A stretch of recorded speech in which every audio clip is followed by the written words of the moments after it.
Como ya advertimos en uno de los primeros vídeos de este canal, la inversión en inmuebles o bienes raíces constituye un capítulo aparte dentro de los bienes tangibles debido a su singularidad e importancia económica. Ya que algunos de vosotros me habéis solicitado que haga un vídeo sobre la inversión en bienes raíces y dado que tengo alguna experiencia sobre el tema, os propongo 7 consejos importantes a tener en cuenta cuando nos enfrentemos a una nueva inversión inmobiliaria. Estáis en el canal Matidia dedicado a la inversión en bienes tangibles y si este vídeo es de vuestro agrado, no dudéis en darle al like y suscribiros al canal.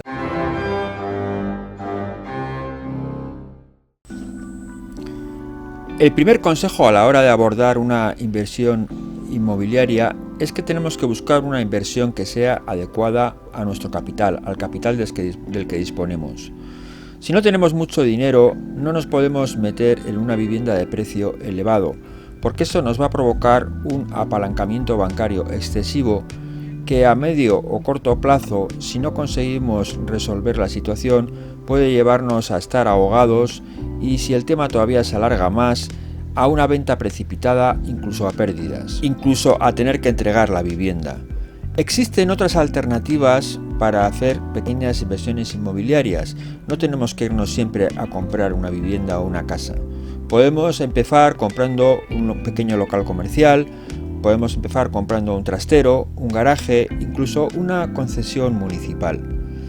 Si por ejemplo vivimos en una ciudad muy cara como pueda ser Madrid, Barcelona o San Sebastián, no tenemos por qué buscar la inversión en el pueblo o ciudad donde vivamos, si este es de un precio elevado, sino que podemos buscar pueblos o localidades que estén más alejadas y que nuestra perspectiva pueda tener una revalorización y que sin embargo la inversión pueda ser más acorde a nuestra disposición de capital. El segundo consejo sería: busca el desequilibrio externo. La energía hidroeléctrica se produce en embalses y presas que acumulan energía potencial aprovechándonos del desequilibrio de la naturaleza. Cuando se produce un salto de agua, nos aprovechamos para poner unas turbinas que producen electricidad. Si no hay desequilibrio, no hay energía. Por eso, en la inversión inmobiliaria buscaremos factores externos al inmueble que vayan a cambiar y en consecuencia vayan a producir un desequilibrio entre el presente y el futuro. Evidentemente, este desequilibrio tiene que ser un incremento de la calidad o mejora de las cualidades del inmueble. ¿Esto cómo se puede producir? Bueno, hay bastantes factores externos que pueden llegar a producir este incremento de valor. El primero sería, por ejemplo, que haya previstos proyectos de rehabilitación sobre el barrio en el que está el inmueble. Estos proyectos de rehabilitación, si tienen visos de realidad y si llegan a buen término, sin duda alguna van a producir una revalorización del inmueble.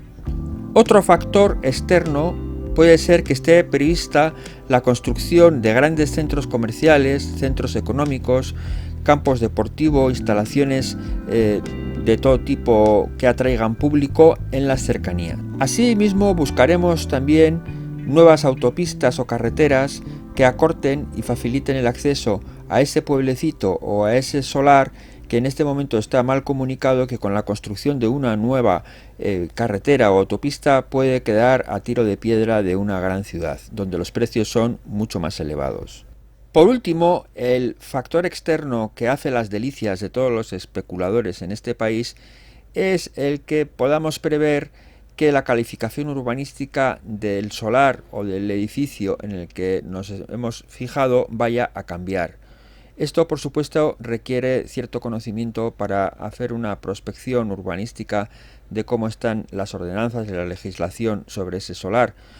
Pero por supuesto, si sabemos verlo a tiempo, puede generarnos grandes beneficios. Estudiando las figuras de planeamiento aprobadas recientemente en el ayuntamiento en el que esté el inmueble, podemos descubrir zonas que tengan una calificación de suelo rural y que esté previsto que se permita edificar en el futuro.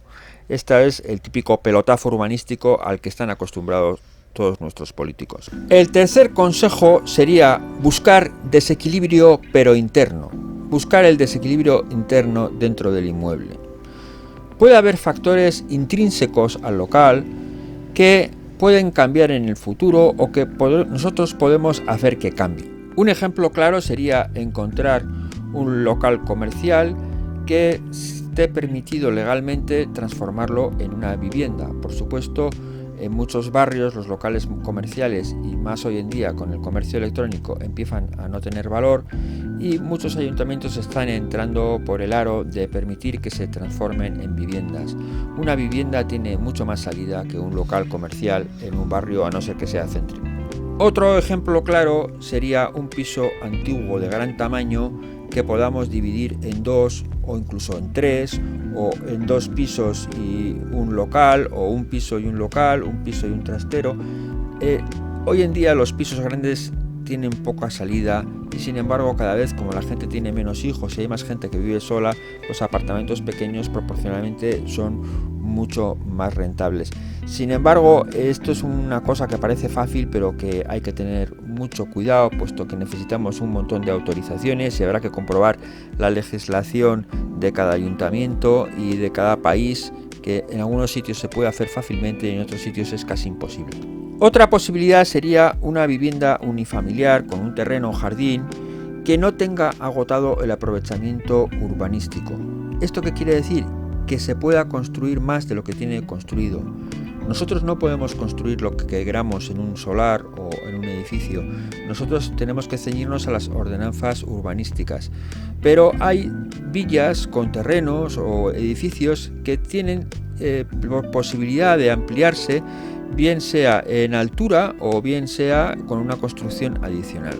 Otra posible mejora interna sería una vivienda con posibilidades que esté en muy mal estado o muy mal aprovechada y que podamos rehabilitar sin que el coste de la rehabilitación supere el incremento del valor que va a tener el inmueble.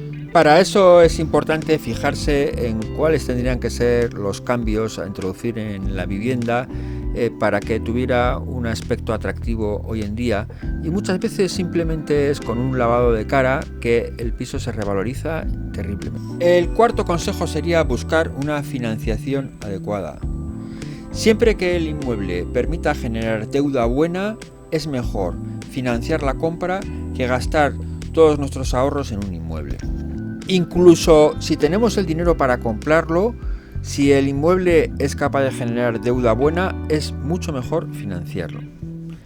¿Qué quiere decir deuda buena? Bueno, esto es un concepto que lo refleja muy bien Kiyosaki, que consiste en una financiación que la mensualidad que tengamos que pagar nosotros para pagar esa hipoteca sea inferior a lo que podamos obtener alquilando la vivienda. En ese caso, alquilando la vivienda con ciertas garantías, podríamos conseguir que el inquilino pague nuestra hipoteca y además tengamos un beneficio. Por ejemplo, comprar un piso en una zona que se va a rehabilitar mediante la construcción de un polideportivo y una plaza adicional, y financiamos la compra con una hipoteca cuya cuota la podemos pagar alquilando la vivienda mientras se realizan las obras. El quinto consejo sería: mantén el flujo de caja. El retorno de la inversión ha de ser lo antes posible. Vale más ganar menos y rápido que quedarnos bloqueados.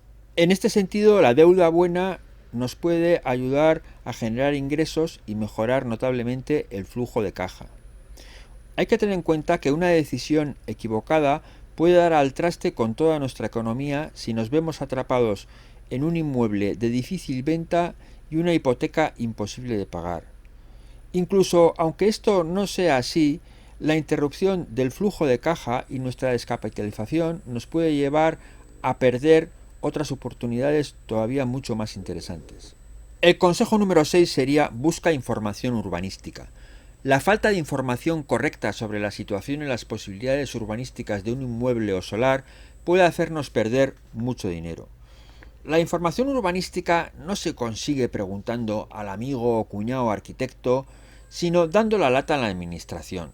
La administración tiene la obligación de informarnos sobre lo que se puede o no se puede hacer en un solar o en un inmueble. Y además, lo ideal es siempre que esta solicitud de información, estas preguntas, las hagamos por escrito a través del registro de esa administración, o si es a distancia, mediante un burofax con copia de resguardo. Hay que tener en cuenta que una respuesta de información urbanística no es una licencia, pero siempre será un argumento de poderoso peso. El séptimo y último consejo sería: haz un estudio de la fiscalidad. Hoy en día las operaciones inmobiliarias están completamente fiscalizadas. Y dentro de los cálculos económicos, además de los estudios de mercado, de los costes de rehabilitación, de obras, publicidad y financiación, tenemos que tener en cuenta cómo se nos van a gravar las plusvalías que obtengamos con ese negocio. Para eso no hay que empezar a preguntar a amiguitos y cuñados, sino que hay que contratar un buen asesor fiscal. Para tener un buen consejo, lo mejor es pagar. Pues estos son los 7 consejos principales que yo creo que puedo dar sobre el tema de la inversión inmobiliaria o en bienes raíces. Sobre todo, no precipitarse y hacer un buen estudio de todos estos 7 puntos para que la inversión inmobiliaria llegue a buen puerto, pues hay que tener en cuenta que un fallo en una inversión inmobiliaria nos puede echar a la cuneta durante muchos años.